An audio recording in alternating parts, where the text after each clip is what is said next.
All right. Hello, music multiverse listeners. You remember that band? You remember that solo record? That one album? You loved it so much. You couldn't wait for that next album that never comes. You're bitter. Maybe, like me. I know. I feel it.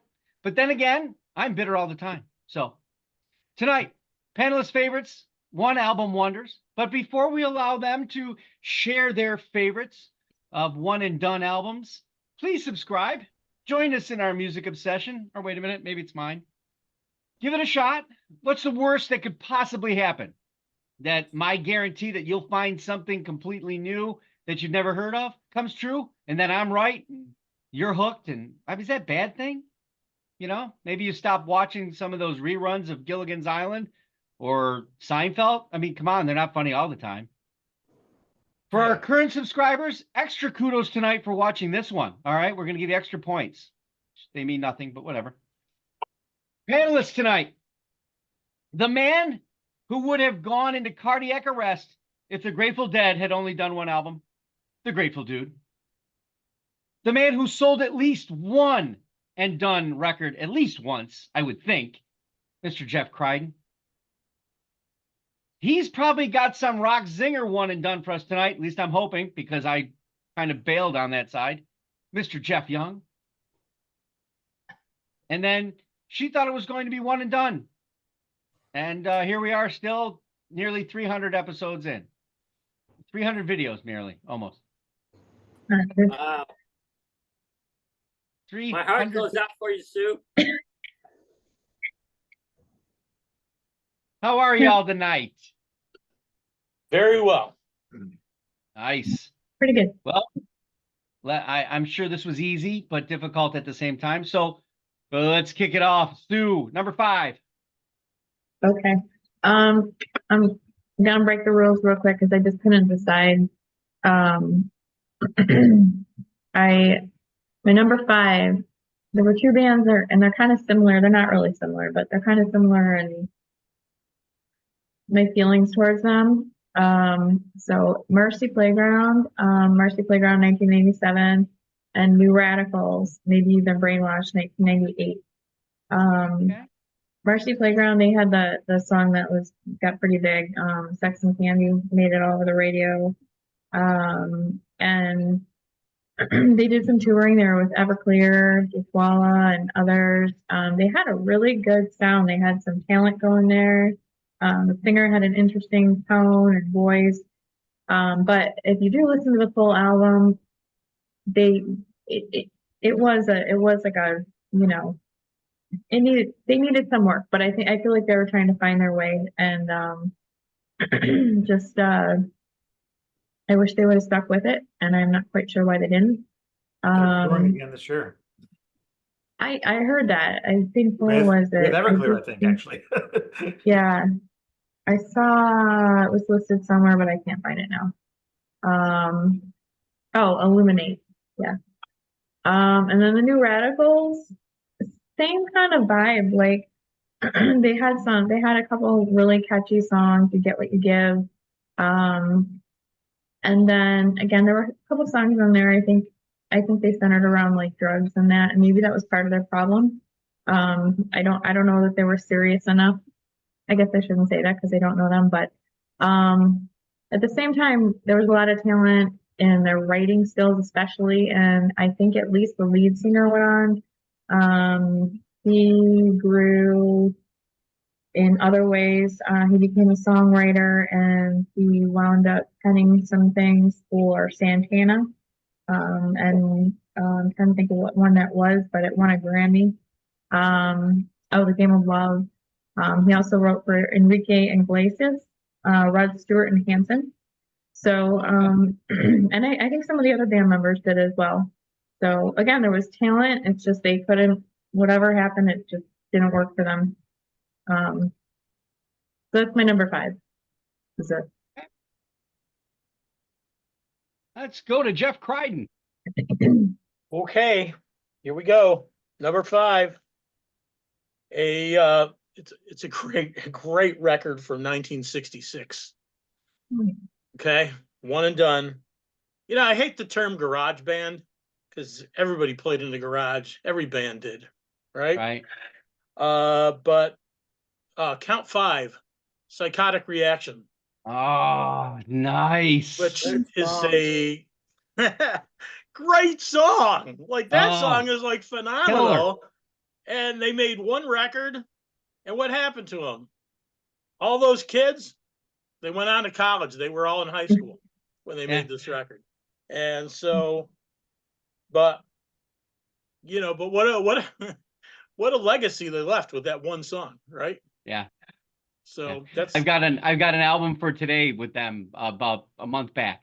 Absolutely. Yeah. so there's number 5. Yep, the Count Nice. 5 That's a was beautiful, and Psychotic number Reaction. 5, Count 5. You nailed it. I mean, How's that? drop the mic. Jeff Young. I'm just getting this one out of the way just because it's not ranked, but it's one of my 5. I'm just going to say the Sex Pistols. Knew you were gonna steal my thunder. So, I mean, They only had one album? how many bands with one Yeah. album through your career are in the Hall of Fame, right? Wow. They shouldn't be. They But shouldn't be. anyway. I agree. I mean, not that anybody really takes the Hall of Fame that too seriously, but Right. I mean, think about like even just like Anarchy in the UK. I mean, how many bands have covered that song? Like every one of them, like. But yeah, I mean, I don't know. Like, I'm not like a major Sex Pistols fan, but every time they're on the radio, I'm happy that it's on. I want to hear it. Every time it's on my phone, I want to hear it. Like, I mean, obviously with one album, it's not hard to find the music, but you know, they had some other singles opposite that. But yeah, so that's the one I'm going. Sex Pistols, 1977. Never mind the Bullocks. Here's the Sex Pistols. What's hilarious is I think in most lists when they talk about this thing, this is the number one that they come up with. The number one, you know, and I don't. Some of it doesn't make sense to me. But on that note, over to the Grateful Dude. Yeah, well, after you stole my thunder, I'll just add some little stuff in here. So the band consisted of the front man, the vocalist Johnny Rotten, which I've always liked. I liked his voice. I always did. Paul Cook, Glenn Maddox, and Steve Jones. The band lasted 2.5 years. Was able to make one album and one single, which was great. They did for the Queen's Silver Jubilee. They did "God Save the Queen," but they changed some music a little bit, and Queen wasn't very happy with it. No. Basically calling the monarchy a fascist regime. So yeah, they made their mark. I think it was more from basically the band said in an interview. The reason they broke up because they couldn't stand each other.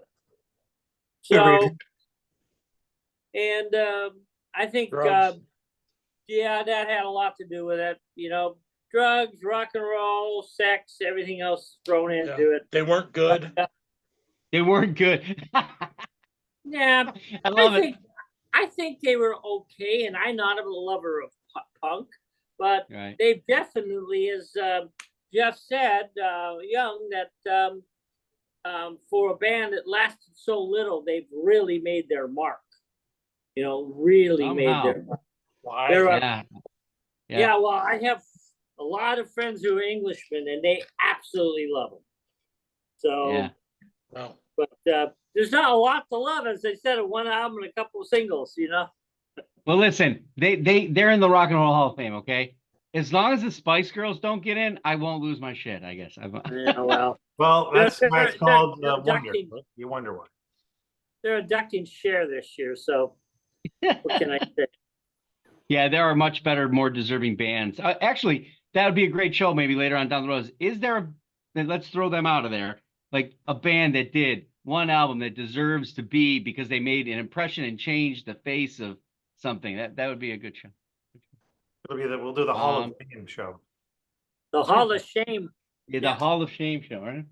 All Hall right, of well, Lame. Hall of it's Lame. me, right? So do I have this right? I think I do. So I went new metal. This is Union Underground, a something in rebellion, an education in rebellion. This is the year 2000. We were supposed to be dead. The Y2K was supposed to do us in, but instead we got a Rob Zombie-ish new metal kind of thing. And this is a really good record, super production on this. Turn Me On, Mr. Deadman. You know, they opened for Linkin Park in the heyday. So how they didn't continue, I don't really know, but we were all like, oh, there's gonna be another album. And then it said the new album from Union Underground. I'm like, oh, you have to go get it, you gotta get it. It's a live album. It's not new, it's a live album. You can't say that. So my number 5. Back to Sue. So number 4, I went with The Miseducation of Lauryn Hill. I think this one sold about 2.9 million copies that year. It was 1998. She also went on to reaching, I believe, the top of the Billboard R&B and hip hop albums. She was the first female to do so, or woman to do so. And the album, in case you don't remember, it featured Carlos Santana, Mary J. Blige, D'Angelo, and it was a good song. I mean, she's such a talent. I think I don't know why she never did another one. I think there was some like scandal afterward with not giving credit to some of the other, the people who helped her with it. So maybe that might have soured her to continuing on. But yeah, she's always been, to me, she seems like a talent that just didn't blow up as much as she probably. I guess it's still fine. It's weird because that album won the Grammy for Album of the Year too. Okay. And then she disappears. Yeah, it's strange. I was trying to see why. I mean, I know other than the issue with she was sued by the musicians who she worked with on it at some point, but I don't think it was right away. I think that was later down the line. So I don't know, but good album. Really yeah, good. Really good. Mr. Crichton, over to you. Okay, number 4 is Them Crooked Vultures. Ooh, know that. Excellent. Mm-hmm. For those of you that do not know Them Crooked Vultures, one record, one album, because all the guys in the band are just busy with other stuff. But, yeah. On the drums, a guy named Dave Grohl. Okay. Yeah. There we go. On the bass guitar, John Paul Jones. And on the guitar and vocals is don't tell me Josh Homme from Queens of the Stone Age. So Yeah. it was a hard driving, powerful album. And I read somewhere that they were also known as Queen of the Zeppelin Fighters. Oh, that I think which I people thought would was have a got cute that tag. one. Yeah. But a real proud, powerful record and really good songs. And I bet Josh and Dave loved playing with JPJ. Yeah. How does he not like sought after to like everybody? You know what I mean? It's crazy. Yeah. How he's not. You know. Yeah. So that was a fantastic record. It came out in November of 2009. I was gonna say 2010 or 11. But Almost, so almost 15 years ago. So that's a great pick. It came into my head. I'm like, Sue's gonna get that one because it's got David Grohl. But nope, guess not. Yeah. No, forgot about it. Great record. Mr. Young. I went with an album from '94. The album is Above. The band is Mad Season. And this album to me is more low key. It's not something you're gonna rock and roll to or drive fast to, but it's just good. Kind of came out of the Seattle grunge scene with Mike McCready of Pearl Jam on guitar, Lane Staley of Alice Chains on vocals, Barrett Martin from the Screaming Trees as a drummer, and then their bassist was John Baker Saunders. The track River of Deceit was really their big radio hit. And then, of course, they, similar to other bands, they took a break because they had other projects going on. But during that break, their bassist overdosed. And then 3 years later, Lane Staley overdosed. So one album. That's about it. But it's good. I like having it on like more like in the background. Mhm. Yeah, I think I found some bootleg too. I noticed that when I pulled this out, there's something above it, but I can't remember what it's called. But this was also one of the albums on Album for Today about a month or so ago. Over to Jeff, Grateful Dude. Oh yeah. So I'm doing Frank Lyman and the Teenagers. Oh wow! 1956. Because you're a teenager in love. Yeah. I was 2 years old when this happened, but Mhm. yes. But so he was basically about 13 when he did this song. Did this album. He is accredited with writing a few songs that other people like Diana Ross stole, and there was a huge lawsuit that happened after his death. He died quite young in 1968. He was with the Teenagers, but they were never really a popular band nationwide. In New York and in the Bronx and Harlem, where he was raised and hung out, he was very popular as a local band, but it never really got too much national attention. The most they ever got with a single was number 6. The album did okay, but it didn't do great. They had trouble keeping record companies.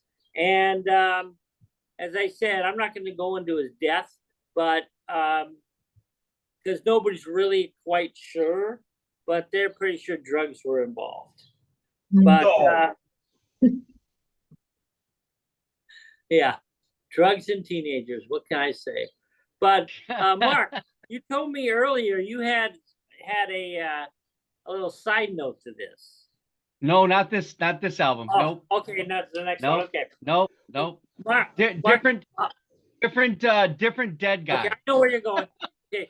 Hey, Mark, look at your tests. Important. Anyway, okay. So as I said,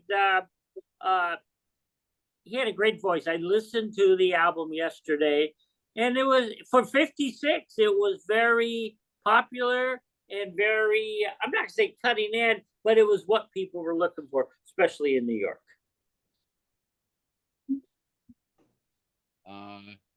Mark, up to you. Yeah, back to me, and let me take care of your situation. I had a meltdown. It's all right. I can help you. If I can help. Have any of these bands that are like the one album wonders of any of us? Got it, buddy. Thank you. Yep. So I'm gonna throw a curveball just for a second, just for fun.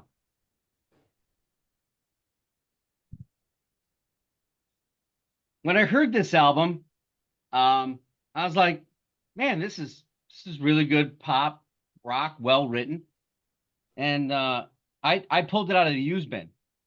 Tabitha's Secret, right? Was it Victoria's Secret? What, I just grabbed it. It was $1.99. All right. Tabitha from Bewitched? Well, you kind of think so, right? So this is what, 97? No, 94. Sorry, 1994. Okay. Wow. I'm hearing this and I'm going, God, there must be other albums by this band. Nope, there was no other album by this band. Thank God, because that's Rob Thomas in this band. And Rob Thomas says, well, I think I'll go over here to Matchbox something or other and I'll do my own song. So here's an example where you got one. I'm like, geez, this is pretty good pop. I can't wait to see what they do next. Yeah, no, you go to another band and pick it up. Pick this if you have this. Listen to it. It's a very good record for production, and it's good. Anyway, so my number 4 is a guilty pleasure. This is Blackfish.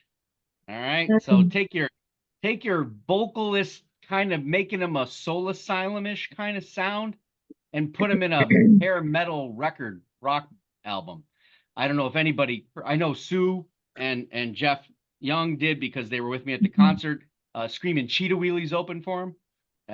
But there were songs behind the Sugar Shack. I mean, it's all funny, kind of quirky love songs. These guys didn't take themselves that serious. The Fall, I think, was the big song that was on radio. Somebody is going to, I'm pretty sure, tell me there are other albums. I saw Blackfish 2. I can't find them. I can't get them. I don't see them anywhere. So this is like a call out because, man, I think this was a Christmas gift. This was sought after by me intensely. All right, in my youth. So that's Was it Blackfish. from me? Yes, it was. I used to find everything on eBay. So go eBay. to Did that eBay. this time? No, This I is don't like know where. 93, right? I think. Okay, Anyway. well, then it wasn't eBay. I was hoping when I pulled this out, Jeff Cry was gonna go, "Oh, I sold that record. What a hunk of garbage that was." Nope. Back to you, Sue. Okay. So what are we on to? 3. Oh, 3? Okay, yeah. So I went with the Buena Vista Social Club, 1997. It's an awesome album, number one. And the story behind it is really cool. I think you may have talked about it on here, Mark, before, or somebody. You never did?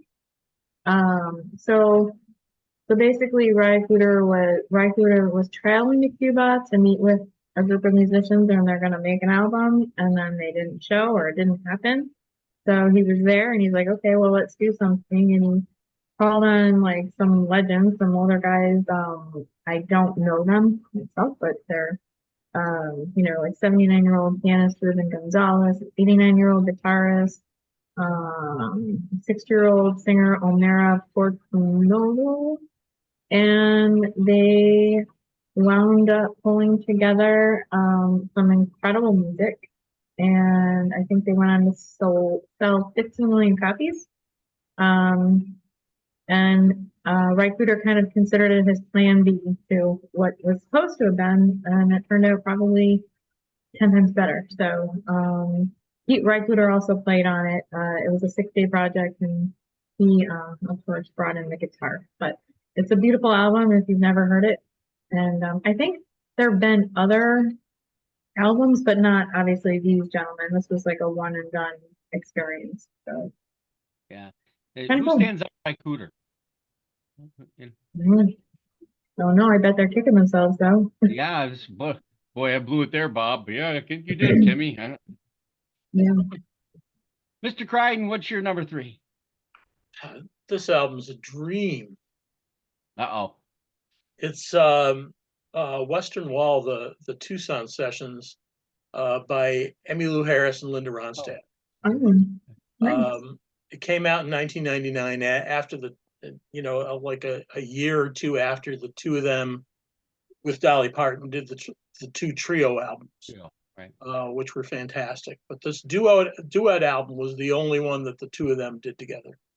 And the songs are beautiful. Their voices mold so well together, like two of the greatest female singers like ever, right? And unfortunately for Linda, she only made 3 more albums after that. Like the album she did after this one was her Christmas album. Then she did a jazz record a couple of years after the Christmas record, and then she did like a Cajun folk record with a woman named Anne Sauvé after that, and that was in 2004. That last record.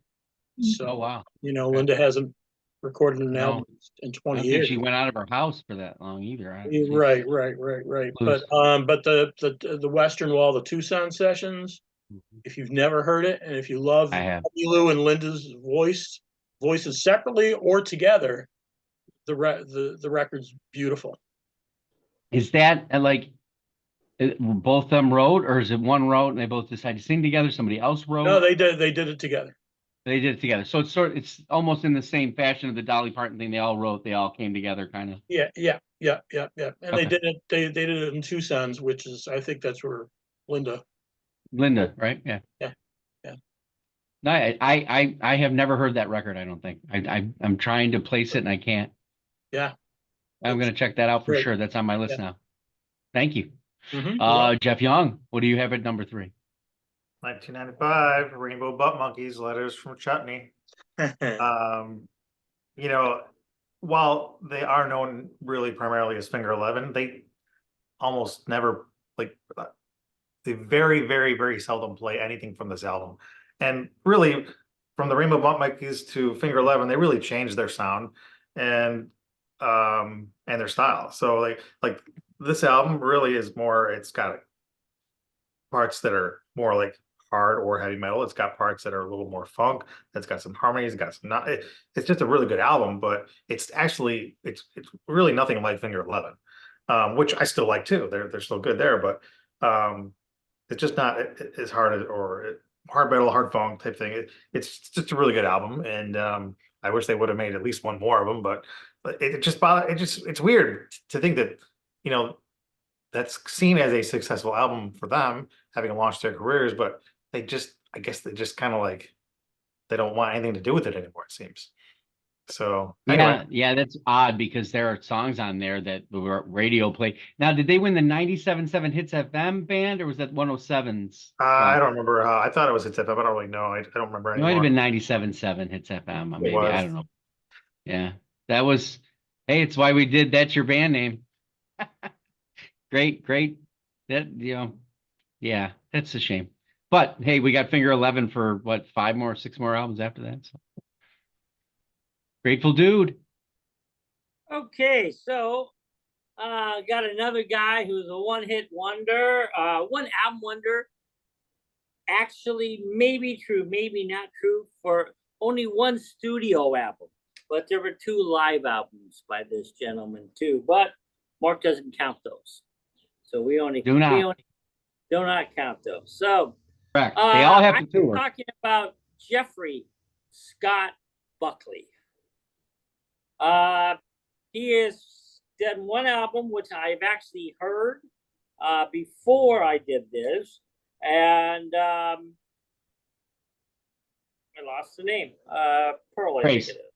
Grace. Thank you. It has one of, as you guys know, I really like the song Hallelujah, and he does a very good version of this on here. The man had I should say had a he was classified as a tenor, but he could sing full 4 octaves. So that's pretty impressive for any guy. But so they really, once Grace came out, and it didn't do very well. It did okay, but it really didn't make the record company smile. So he just kept doing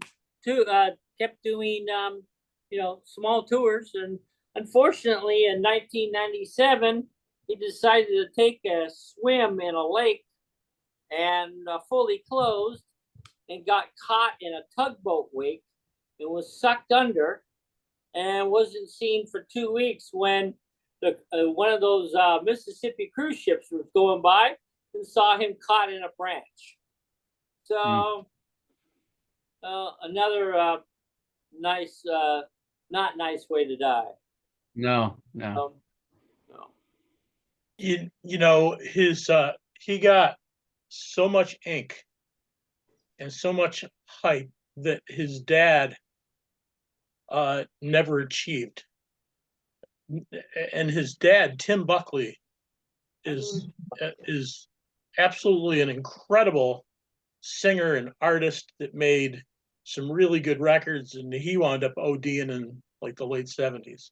But Tim Buckley never got the ink or the accolades that his son got off of one record. So, but people need to hear. If you've never heard Tim Buckley's albums, you need to. Yeah. Very good. Yep. I'll share a story from our friend Andy Edwards on YouTube, and drummer and musician. And so this story comes from his visit with Robert Plant. He says we're sitting around with Robert in his house with the Priory of Bryan, and he says he's a jazz musician, jazz fusion, progressive rock, and Robert is not.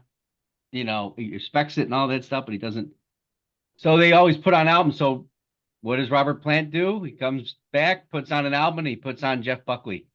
And Andy says he had never heard it before. He was expecting it to be some sort of acoustic thing because that was where Robert was generally playing stuff. And when he heard it, he was just, I say, it kind of caught him off guard, and it's always left an impression. It's left an impression to him so much that when he teaches, and the kids are always saying, "Well, what should we listen to? What would we be blown away by? What would And he puts on Jeff Buckley.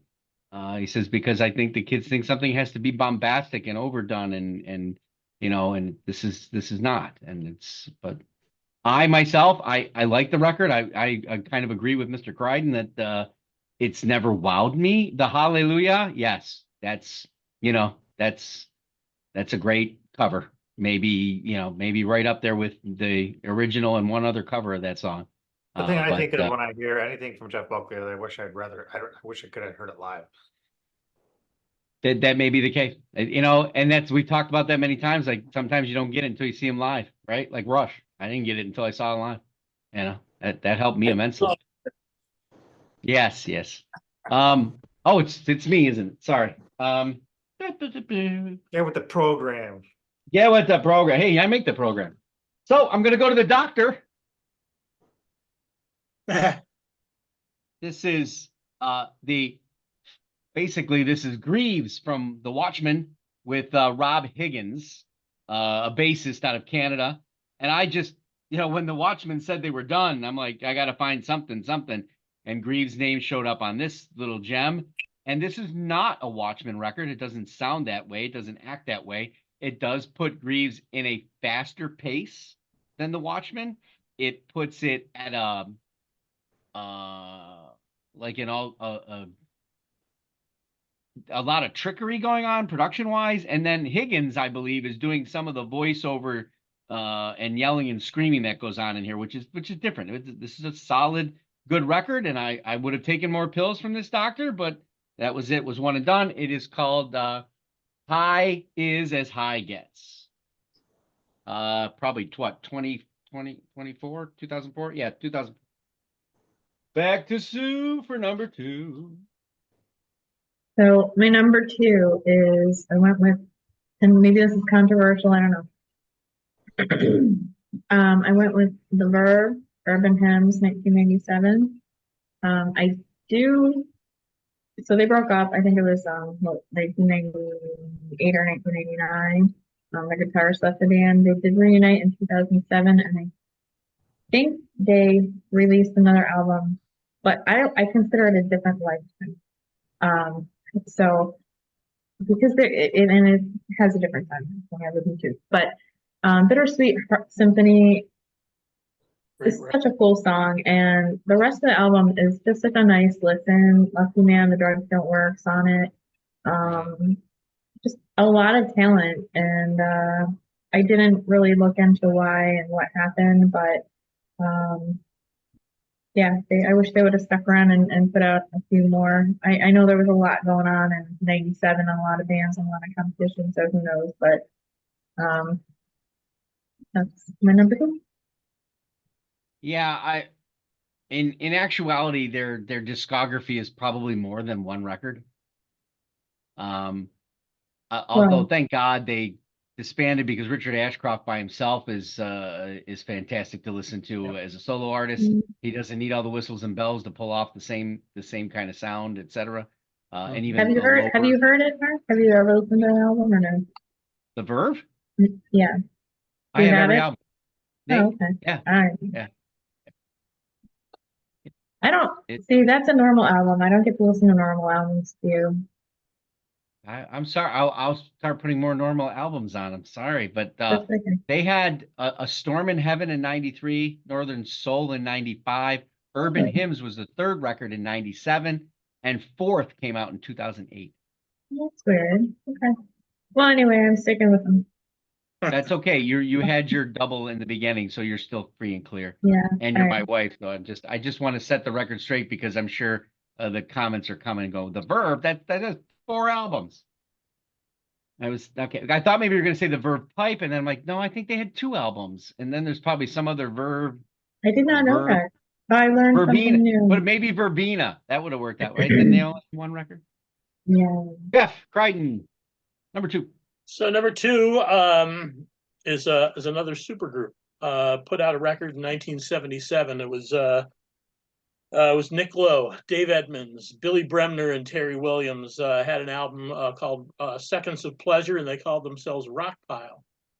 And it's a great rock and roll record, like from beginning to end, like old schools, 50s, 60s. Edmunds and Nick Lowe wrote all the songs on the record.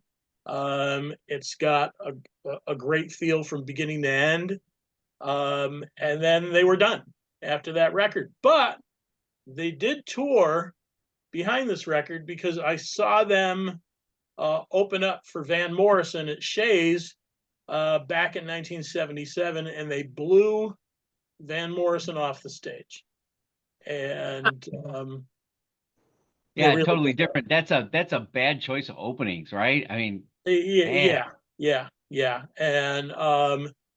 And there was an after show meet and greet somewhere. I can't remember where, but I remember being at that meet and greet, and Nick Lowe was as nice as can be, and Dave Edmunds was not. But that's okay. Maybe he was just in the I mood. would have probably tossed that the other way. I don't know, just something Nick Lowe kind of, Yeah, but cool. if you've never heard Seconds of Pleasure by Rockpile, you need to. Yeah, It's great. It's a real And good don't you record. hate it when people Rock Pile? That's a great name for a band. You can't just do one album. Even the record company go, listen, pull some other people and we got to use this name up. Yeah. Jeff Young. My last 2 albums I picked mostly leaving for the end because I hadn't really heard much of them. I've heard them before, but I never listened to them front to end. And now that I did, I'm disappointed I haven't listened to it more. So this one is, out of the Seattle grunge scene in 1990. The album is Apple. The band is Mother Love Bone. And the lead singer, Andrew Wood, who wrote all the lyrics, died from an overdose days before the album was released. And it's a really good rock album. It's a really good. I mean, I forgot. Like, I've heard some of the songs before. I've never heard of all of them, and I don't know why. But whatever, it got away from me, and thanks to the show, I'll be listening to it a lot more. That's cool because that's on the list. Top, I would imagine. It's got to be in the top 20, 25. It got to be. That is a really good record. I don't even think I have that on CD. I probably have it on cassette. Grateful Dude, number 2. Number 2. I actually saw these guys once. I was only a mere 16 years old. I think it was my 5th or 6th concert ever. And I went with my buddy Augie, and we were too young to fully drive at the time. So Augie's father took us to the concert, waited in the car, and took us home. The band I'm speaking about is Derek and the Dominoes. Oh, cool. Nice. And they're basically were a one-hit wonder, or a one album wonder, because they consisted of Duane Allman, Eric Clapton, and a few others. And basically they all had other musical lives. They put this together. The really good funny thing about this is that when they originally played back in 1970, the first concert they did in London, the announcer mispronounced their name because Derek and the Dominoes wasn't the original name. The original name was supposed to be, and he mispronounced it, was supposed to be Eric and the Dynamics. And the announcer said Derek and the Dominoes. They liked it and they kept it, and that's how the song, the title of the band came to be. Wow. So, but that I didn't know. You know how they formed? Yeah. No, Jeff, tell me. All of them, every guy on that album, minus Duane, played on George Harrison's All Things Must Pass album. Oh, that's right. Now I remember that part. I do remember. Oh, really? Now. I would. Yeah. Wow. Did they all think? Well, that's All of them, yeah. yeah. Did he But- ask them to, or did they come to him? You know what I mean? Did they? Well, How's that? well, you know, he and Clapton were best friends. They're like, Okay. hey, if we can just get rid of George, this will be all right. So, but he asked, you know, Jim Gordon was already a session guy. Right, So he asked him yeah. to play drums with Ringo on that record. Carl Rattle was, and Bobby Whitlock. I mean, they were all session guys that, you know, George asked to play on that record. So that's how they formed, right? Out of the ashes of that album. But I will tell you, listening to incredible. Dwayne and Clapton on stage together was a very awesome. It really, for a 16-year-old boy, really opened up my eyes. You know. Wait, Dwayne was on stage live with them? Yes. How did the Allman Brothers let him go? He did he did the opening concert too with them. Oh, the Allman Brothers opened up for Derek and the Dominoes? Opened up, and then Eric, and then Dwayne stayed around. Oh, okay, that would make sense. Okay. Yeah. Hey, it's sort of like what's his name from Dope, staying around and then doing Static X after. It's all dope. Mhm. I Well, guess different I- kind of musicians. A little bit. Back in '86, this is off topic, but I was at a Grateful Dead show in Las Vegas, and they were playing by themselves. Santana walked on stage and said, "Well, I'm doing a gig down the street, but I'm off till tomorrow. You mind if I sit in?" So he Fantastic. said, It's always awesome when that happens. Love that stuff. Yeah. You know, and I heard you were going to do that record, and that was on my list, but I took it out. "I appreciate that." That has got to be in the top five. Jeff. Top five, for sure. Yeah. And your next one as well. I expected that. I expected everybody else to have that one. So Oh, yeah. I'd be the only guy who wouldn't, because I'm obtuse. And speaking of obtuse, so you're in this band with this guy, and he is the touted blues guitarist legend, going to be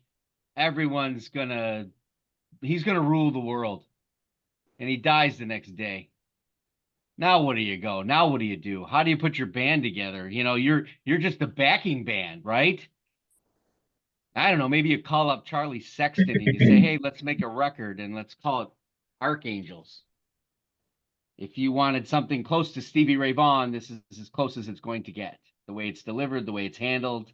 It's a wonderful record. Has all that rock and blues, and so well produced. I just sat there and went, let's do it again, do it again, do it again. And I guess Charlie Sexton just wanted to do his own thing. So, which his own thing is pretty good too. But those backing guys, they're really freaking talented. Really freaking. Anyway, Archangels is my number 2. Back to Sue for your number 1. So this hasn't happened in a while, but Jeff and I overlapped. It was bound. But my number 1 was Apple. Mother Love Bone. It's really cool. I mean, it's sad, you know, that Andrew passed.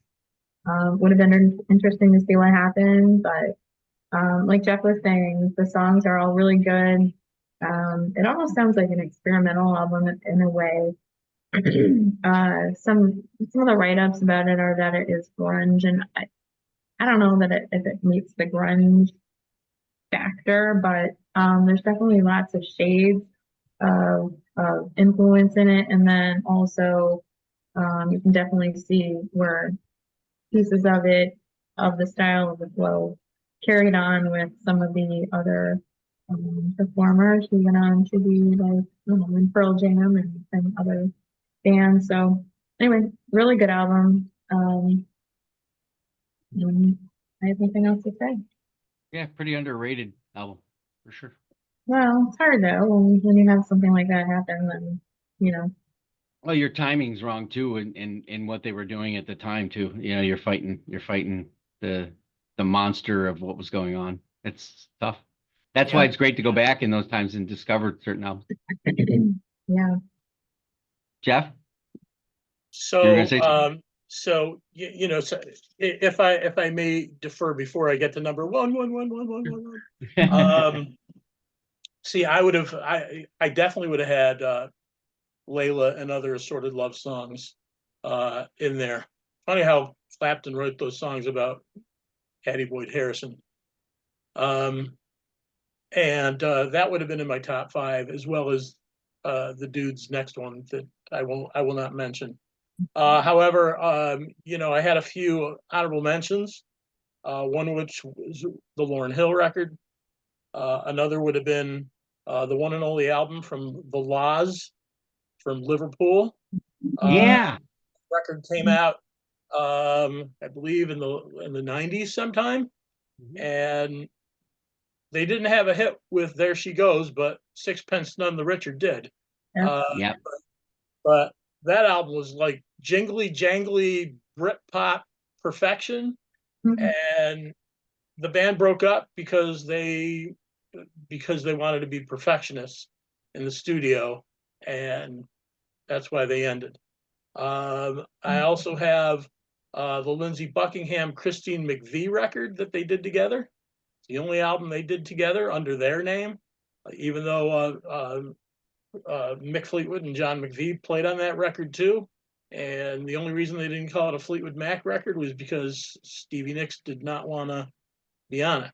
So, or else it would have been a Fleetwood Mac record. But the Buckingham McVie record is really good. It came out in June 2017, and God rest Christine's soul. And Lindsay was the brilliance of that band for so many years.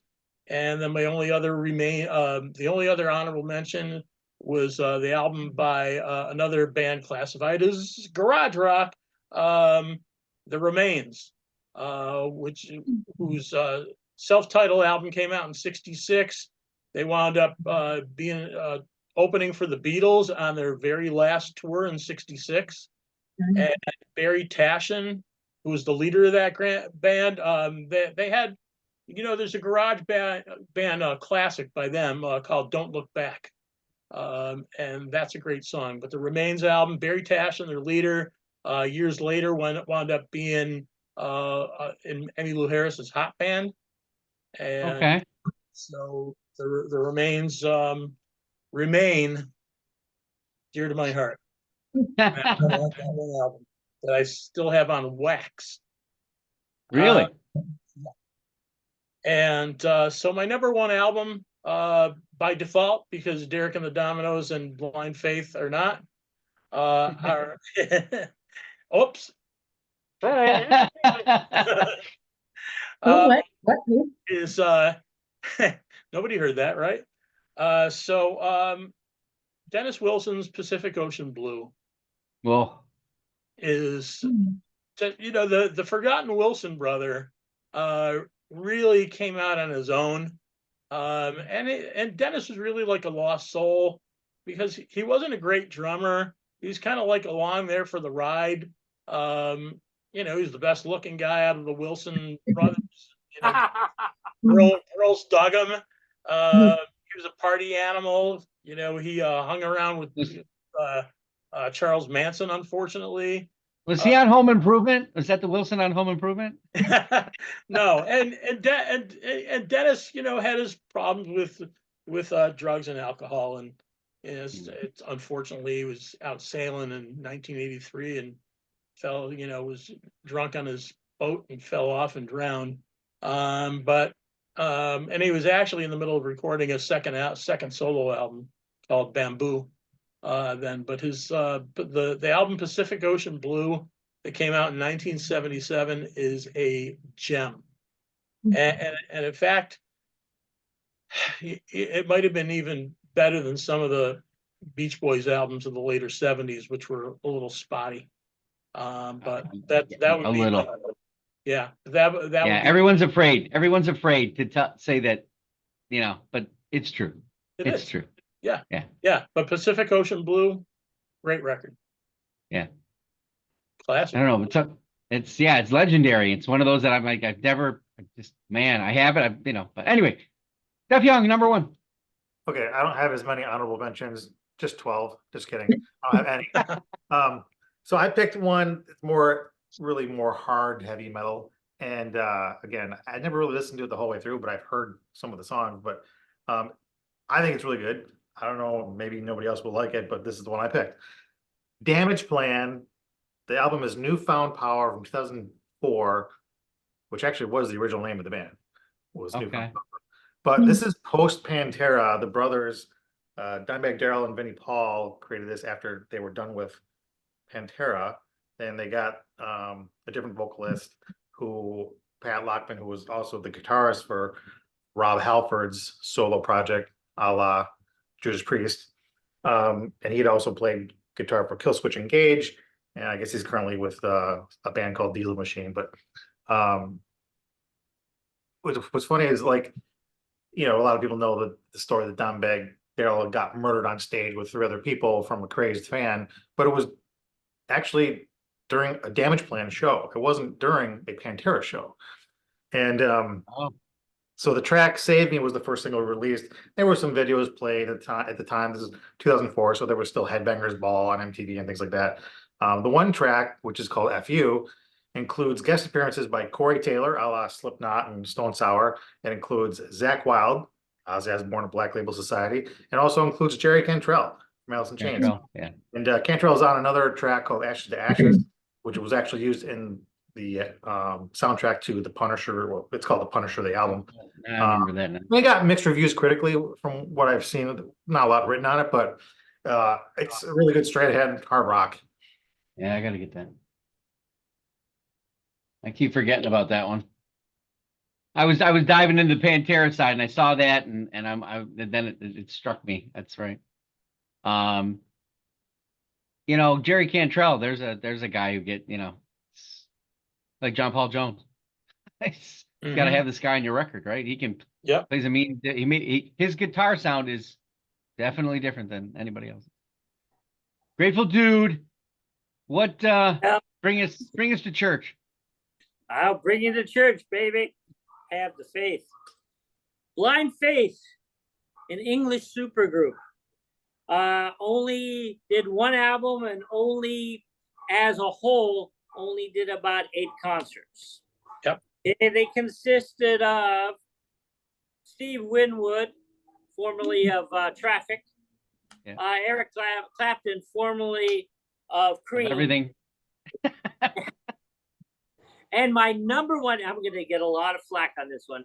I consider the best drummer in the world. Always have, always will. He was the one that I listened to when I wanted to be a drummer when I was young. Ginger Baker.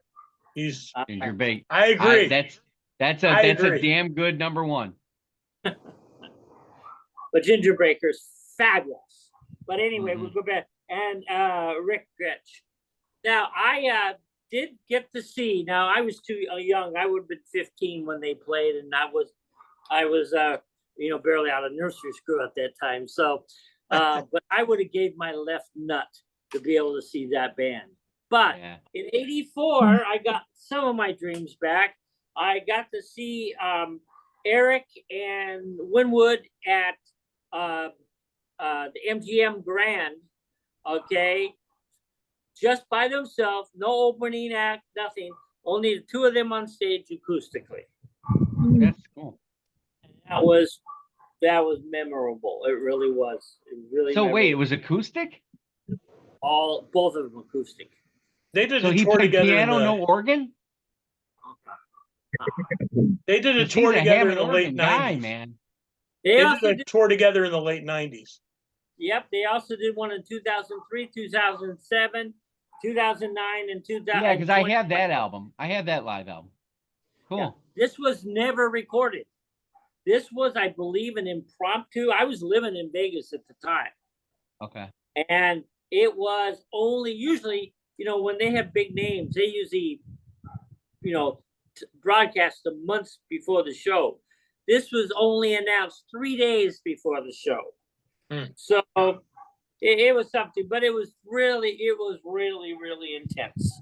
Really intense. But anytime you can see great rock musicians cut down to the buff, just doing acoustic, it definitely can spice things up. But Did you back ever to see- Black. Go ahead. Did you ever see the Ginger Baker movie, the documentary? Absolutely. Looking for Mr. Baker? Oh, Looking for absolutely. Mr. Big. As I said, It's a great movie. Yeah. he's been my favorite drummer. You know, I don't say that because there's a lot of super drummers out there, and none of them I'm going to mention this time. But I think the man's the most talented man to ever play the drum. Now, is that a big thing? Yeah, but that's my personal opinion, and that's all it is. I don't want to hate mail, guys. So No, hey, listen, this is a guy that played jazz fusion, rock. Yep. I mean, there's not many drummers playing in that scope, you know? Yeah. yeah, he's one of those drummers that's both technical and by the heart. Yep. He plays both. I mean, the man is really, really, really good. But anyway, so they only did one album, and basically that they pretty much knew that when they formed this super group, basically, they knew it was just going to be a quick thing. So they all had future projects that they were working on at the time. So this was just a short thing. I love this album. I've listened to this album hundreds of times. As I said, I wish they would have stayed on. But if they stayed on, a lot of the stuff that those guys went to wouldn't have happened. So, Right. Probably not a good thing. So, Mark, what's your number one? All right, so bear with me. This is a story because it needs to be told. And it's been told once before, maybe twice before. Okay? Herman Zobel. The album Zobel, 1976. Herman is 16 years old. Herman leaves his country, I want to say Austria at the time, maybe. He is a Bach pianist, virtuoso, playing anything and everything. He goes to New York City. He has everything he needs with him. He's got all the songs he's written and compositions ready. And he has the cojones to walk in on Roberta Flack's recording day, walks into the room, and they go, "Who are you? What are you doing here?" And he must say something to the effect that I'm the greatest piano player in the world. And they all, I believe Billy Graham is somewhere present or knows about this kid at this point. And basically they say, prove it. And he sits down and he does more than prove it. And they're all astounded. He is given a record deal on the spot. That's Roberta Flack, Bill Graham. So that's Arista. Album comes out in 1976. Nothing happens. It falls on deaf ears. It is an amazing jazz fusion record, virtuosity like no other. It's astoundingly good, ridiculously good, and it will always be my number one. I did not know about this album until last year when shows like these made a comment that this is one of the most overlooked albums of all time. Now, Herman then disappears forever after this. Never possibly seen again. Mental illness, something like that. There was another article or somebody thought they had seen him in Jerusalem at the wall. Maybe not. But he just basically recluse extraordinaire, just left, gone forever. The greatest pianist that ever was in 1976. That was it. I heard a piano fell on him. No, I'm just. Yes. Either that or, somebody else who was playing piano around that time said, this guy's too good. We got to kill him. Who knows how it gets, but Sure, he's not. That is my number one. You sure he's not playing a Pizza Hut near you? Yeah, he's playing the piano over at the Wurlitzer, right? And Oregon. Herman wants to be a dentist. So, anybody have any honorable mentions that they wanted, or they're gonna leave, say whatever? No, we're good. I'll mention one other. I obviously on this channel, I've already done a show by Amanda Ghost on Unknown Sundays. Oh, Amanda put out an amazing record and then decided to run her own record label. So which album?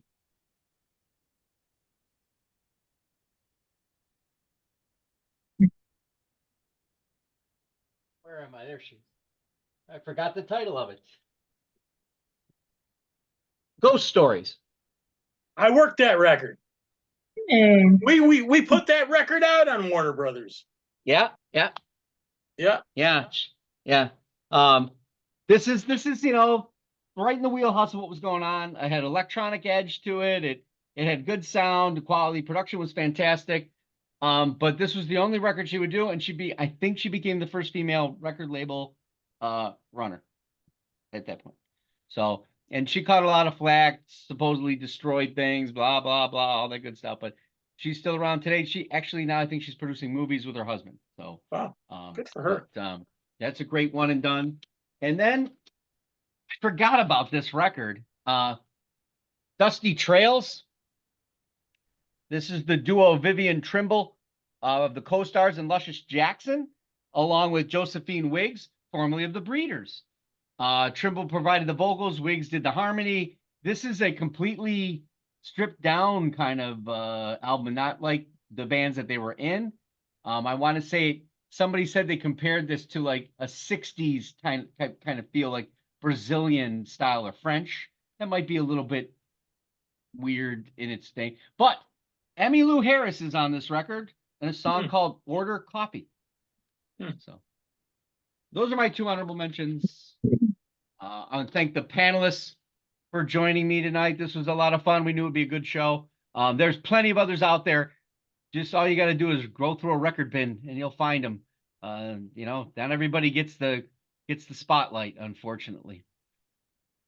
That is very true. So tell us your favorites, your 5, give us those lists, comments, and likes, and subscribe, please. We're on the web at beyondyourradio.com, Facebook, Twitter, Instagram, of course. Shows coming up. Well, tomorrow will be another album review Saturday. Once again, I've been touting this again and again. We're going to go into some dark matter. If you don't know what album that is, you're living in the wrong planet. So anyway, as always, go beyond your radio with us, a real music appreciation channel. Take care and happy listening.